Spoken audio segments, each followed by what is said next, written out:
Yo, what's up? This is B-Boy Izzy and B-Boy Thesis, USA representing.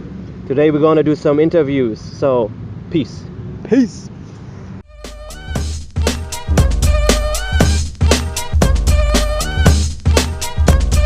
Okay, I'm reloaded.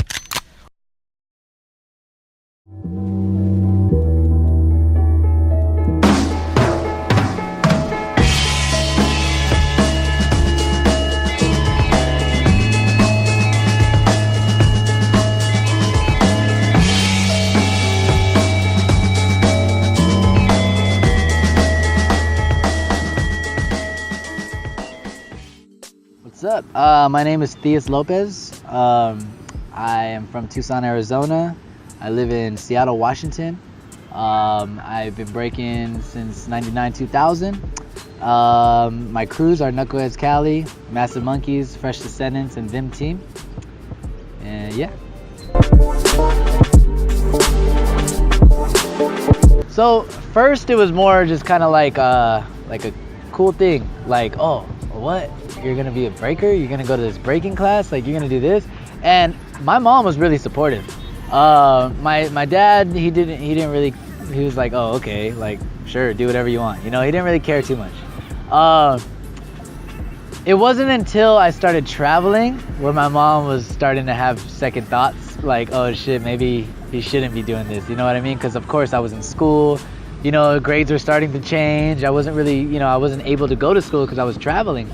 And most of the time, at the beginning, the traveling started on my own. It wasn't invitations, you know, it was like me taking a Greyhound to California or you know, getting a van with a bunch of friends and going to Texas, or, you know, just rounding up all my change and going to Chicago. You know what I mean? Like, it was everything that I wanted to do. I didn't get invitations till like maybe 2006, you know?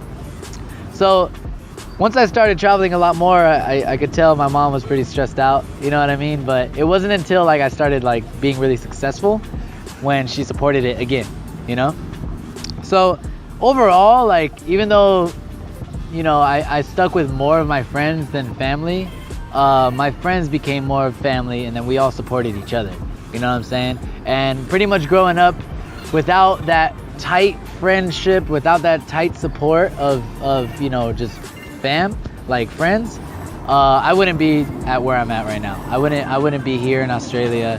If I listened to my mom in the beginning, I probably wouldn't be here. But overall, you know, I became successful, and now like I'm really supported. Even my dad is like, he hits me up and he's really proud of me, and it's just a beautiful thing to kind of turn it around, you know. But of course, you know, as a kid and your grades start going bad, it gets really stressful for the family.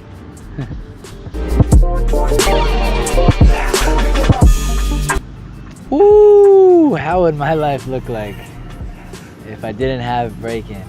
I'm not even sure if I would be alive, to be honest. I'm not even sure. Man. And even if I was,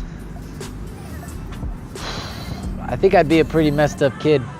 I think I wouldn't have been able to get out of Tucson. I think I would have got stuck in a lot of gangs, or at least just bad crowds, to be honest. The people that got me into breaking, like, you know, we all grew up in bad crowds, and the only reason why we got out is because we started breaking, you know?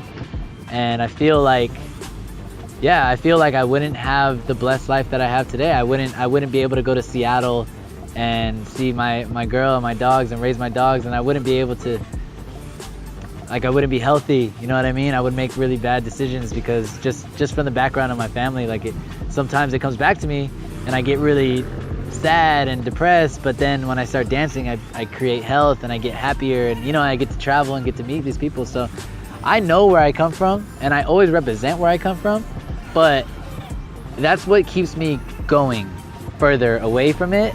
You know what I mean? Because not away from my roots. Like, I love my roots. I love how I started breaking. I love how I started becoming who I am today. But my first start without breaking, like, I try to stay away from as much as I can, because I know how it is, and I know how dangerous it is, and I know how unhealthy the lifestyle was. So that's why, like, I'm here, you know? So yeah, I guess, yeah, I would be a fucking mess for sure, or not even alive, so. Man, individuality, in independency, freedom, love, connections, life, knowledge itself within breaking is for me, I'm at this point in breaking where knowledge doesn't really come in the movement, it comes more of like the culture. Like when I travel to other countries, I get to learn about the country, I get to learn about how these b-boys started, how these b-boys, what their goals are and stuff like that. Like, it's so crazy how we're all doing the same thing, but we all have different roads, we all have different ideas, you know what I mean? We all have different goals, and it's actually like such a beautiful thing,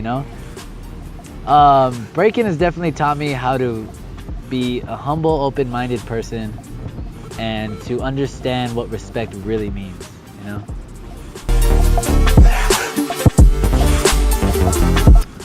Ciphering, for me, the importance of ciphering is because it keeps the essence and the true ground and the true center of dancing. It keeps it together, it keeps it alive, and the reason why I taught the way I taught about ciphering is to make sure people appreciate the cipher, because if you don't appreciate the cipher, it's kind of like you're losing your whole like reason of dancing or breaking, you know what I mean? It's kind of like going away from what this dance is, you know what I mean?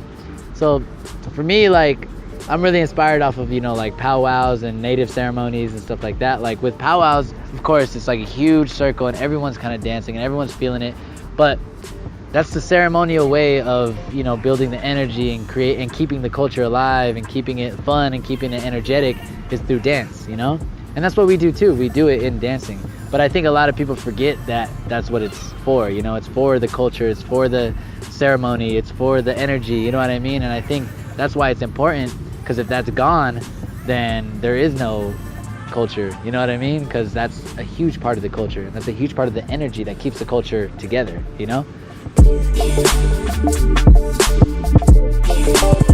Yeah, like I said earlier, dedication,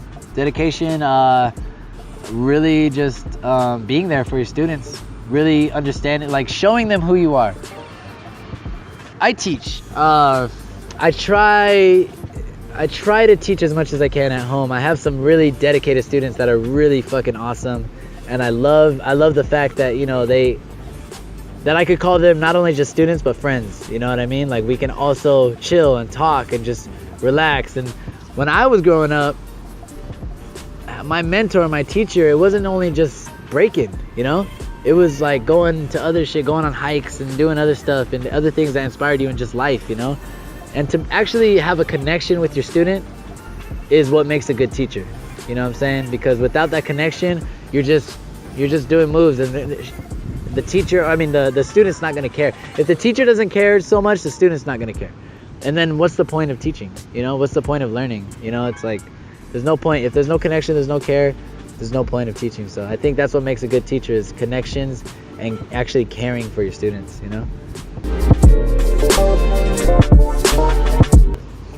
As a student, let's see if I can tap back into those days.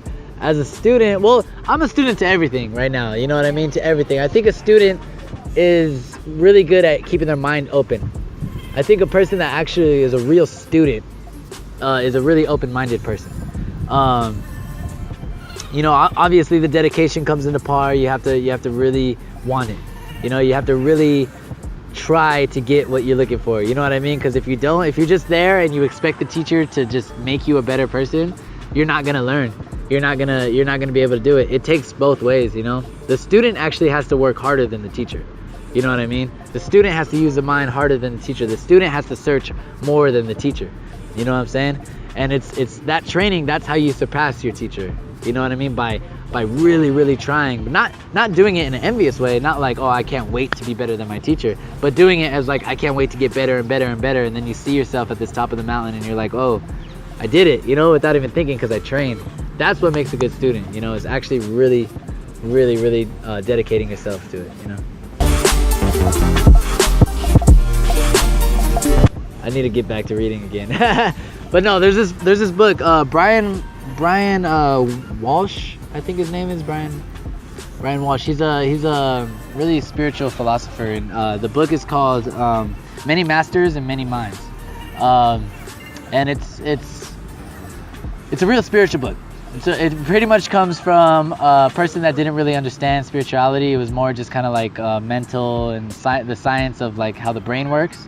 Anyway, Many Masters, Many Minds. Yeah, it's a really spiritual book. It kind of helps you kind of get out of like a rut, and it kind of makes you just appreciate life for what it is.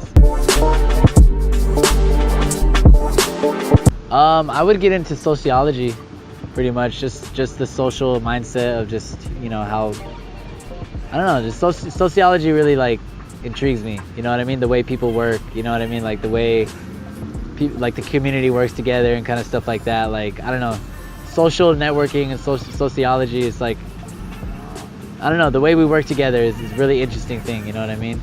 I don't know. I would say sociology. Yeah. Yo, this is Break to Teach. You had Thesis right here.